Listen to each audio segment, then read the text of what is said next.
अपन channel SCS Mithila के करू subscribe और बेल बटन जरूर दबा दिया ताकि हर खबर सबसे पहले पहुंचे अहां तक। नमस्कार, अहां सब देख रहल छी एससीएस मिथिला। हम छी कमलेंद्र झा। खबर के शुरुआत करी और बात करी दरभंगा एयरपोर्ट के, जेकर 36 करोड़ के लागत से 2.4 एकड़ में बनल नव टर्मिनल के जल्द ही लोकार्पण कयल जाय, जेकर जानकारी दरभंगा के सांसद गोपाल जी ठाकुर देलनि।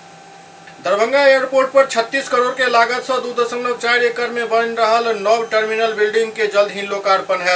ये बात दरभंगा के सांसद गोपाल जी ठाकुर दरभंगा एयरपोर्ट के निरीक्षण करे के दौरान कहलन।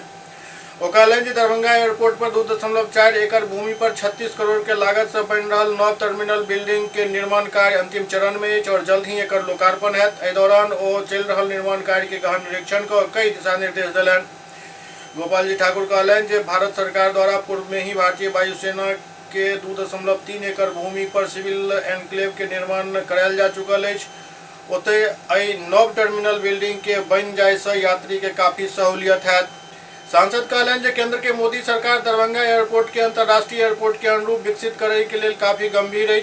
एहि के लौका भारत सरकार नव हस्तांतरित 78 एकड़ जमीन पर 218 करोड़ के लागत से नव टर्मिनल बिल्डिंग एप्रन सहित अन्य चीज के निर्माण के लिए स्वीकृति दे चुकल है और एकर डीपीआर भी बन चुकल है। एजेंसी चयन और कार्य आवंटन के प्रक्रिया अंतिम चरण में है, जल्द कार्य प्रारंभ है। वो कहलन कि बिहार सरकार द्वारा एयरपोर्ट के विकास के लिए जमीन हस्तांतरण में वर्षों विलंब करे के कारण एकर विकास और विस्तार रुकल छल।